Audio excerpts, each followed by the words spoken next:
Well, good evening, all my little Pokemons. Welcome to another video tonight with me here in Mewtwo. I want to continue on a subject that I kind of cut myself short on a couple days back, and I apologize about that.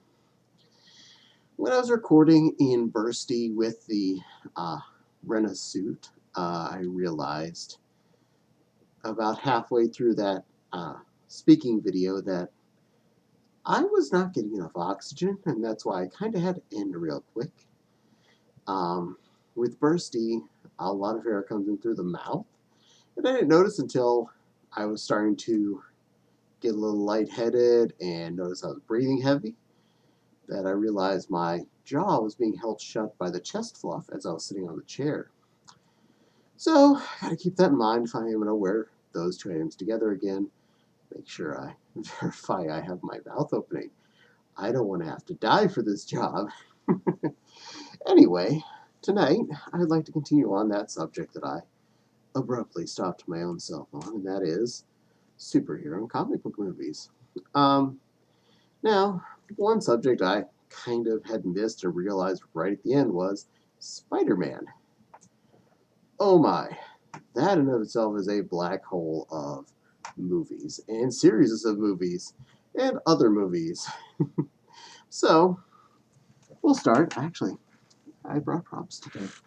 We'll start with the first ones I remember, the 90s ones. Yeah, I'm back here still. Spider Guy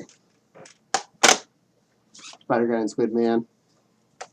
Spider Guy and turned into Black Spider Guy. Overall, I found those entertaining enough. They weren't cinematic masterpieces, but they were entertaining. I still watch them again and again. That's why I own them on disc. I didn't get rid of them. I bought them all on purpose. And you can tell how old they are because one of them I bought on purpose at the time in full screen because I didn't know any better. I was young. I was young and dumb, and I bought a full screen movie. Don't judge me too much. Anyway, I have like 2 movies in full screen that are on my shelf. One of which I bought for $1 at a yard sale. So yeah, that's justified. I'll take that. So after that Spider-Man, Sony wanted to make sure they kept hold of the rights to Spider-Man and what's his face that was that Spider-Man.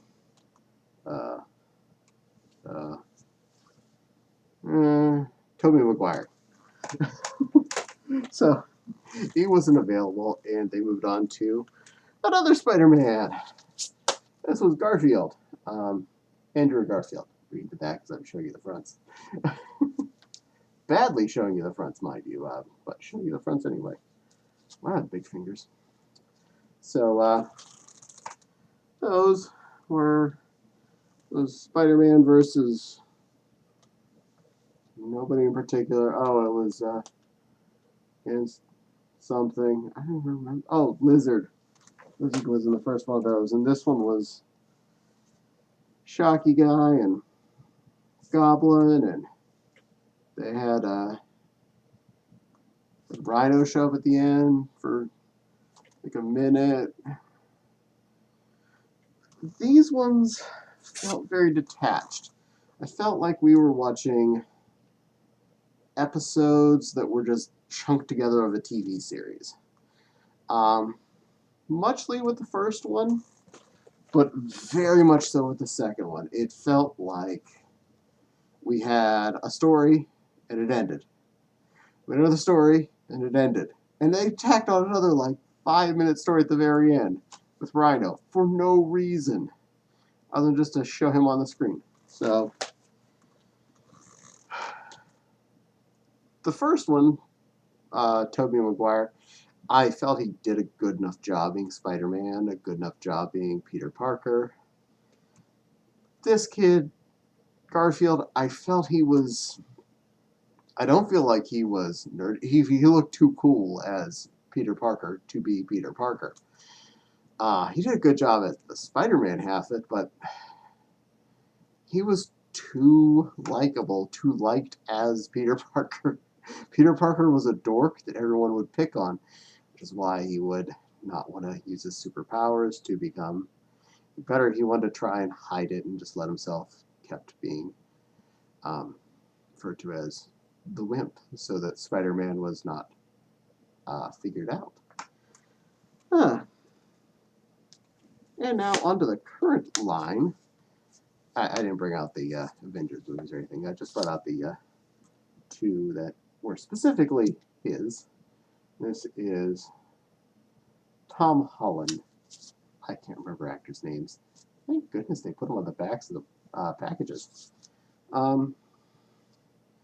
Here we had Homecoming and Far From Home, which were actually decent movies.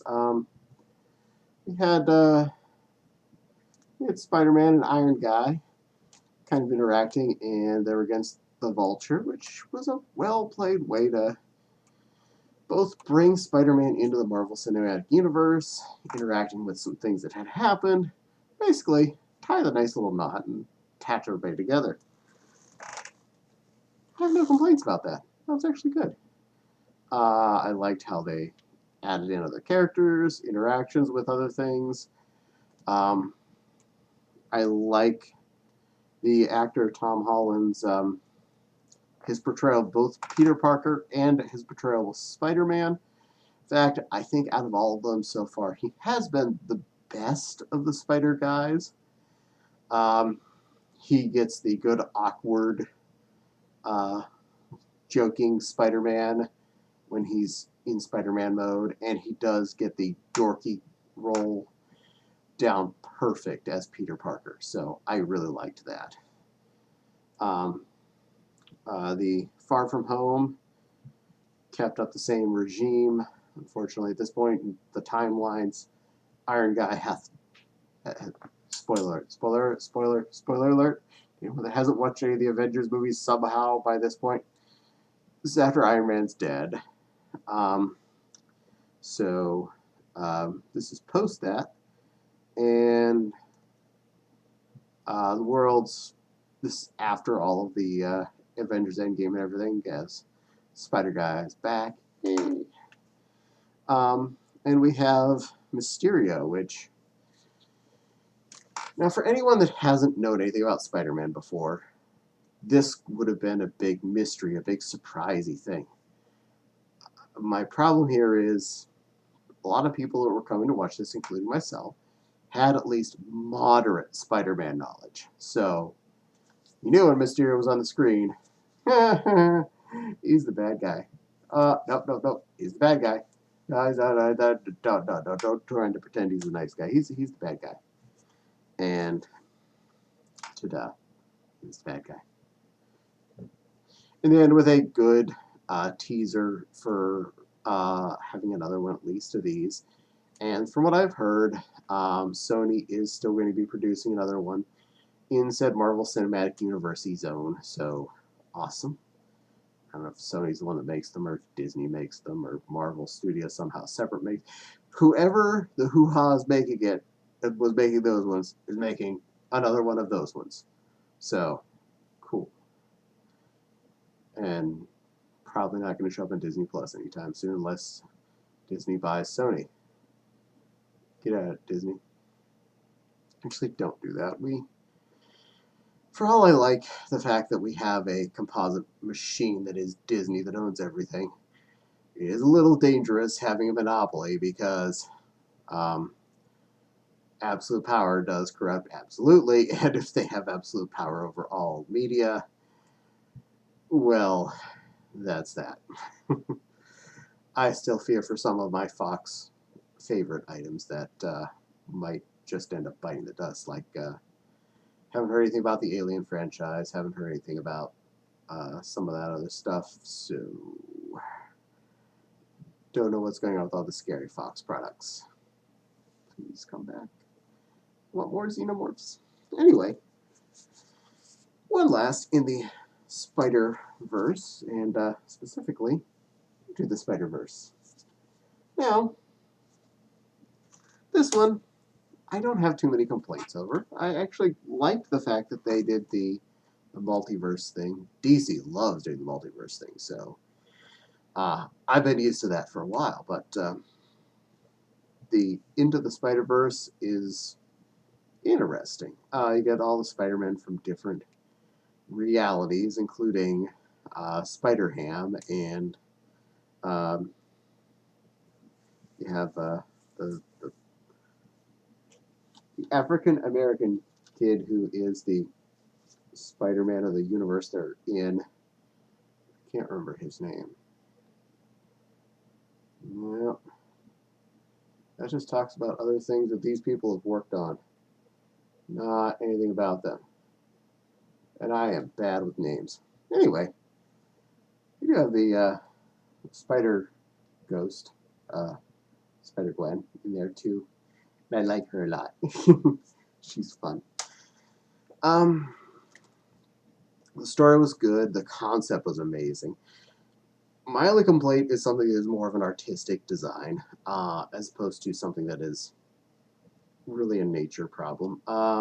It's the way the animation was done. It was done very comic book esque, very like choppy, very um, not clean animation, as it were. That there's not a lot of frames per second, effectively, of motion. So everything really looked really chunky as far as movement goes, and it was distracting. I know it's an artistic choice, and I understand that. There's a lot of shows that had artistic choices that I may not have liked, but they were a choice. Like Samurai Jack, definitely an artistic choice there, no question. But it doesn't mean I like it. Um, it's art, and art's subjective, and to me that wasn't the best choice. It was harder to watch. It was a little bit more frustrating on the eyes trying to watch something that wasn't uh, really a clean animation choice. And I liked the story. I liked the characters. All of the Spider-Mans and woman. It just was so hard to get through with that kind of stoppy, jumpy mation. But, well, if all cinema was made for me, there wouldn't be a lot of things that got made. So there's that. Uh, there were other comic book movies that have existed that I didn't talk about there. Some of which you don't necessarily think of as comic book movies, like the Red series. Those are actually comic book based, so it's kind of cool. And those are fun as all get out, so definitely recommend those. Um,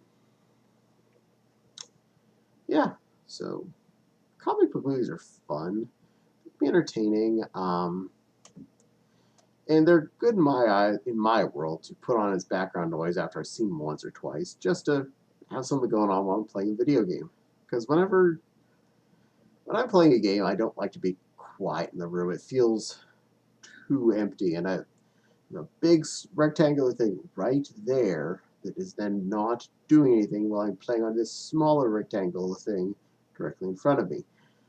It's not very small, it's 27 inches. But, I mean, comparing that to the 40-inch chunk next in the computer room, it's small. That's not the biggest TV in the house, that's just the one in the computer room. Big one's in the living room, where I do the video recording for the full suit stuff. Directly behind me, in that room with the light, and the picture on the wall. I believe it was the red panda picture. Hey, I told you my memory wasn't that great, but I'm pretty sure that's the red panda picture. And as you can see, my laptop is still set up there with the lamp next to it. The one that I bought with my Patreon money. And Patreon money pays for equipment that I use. I like to advertise in the silent E version there.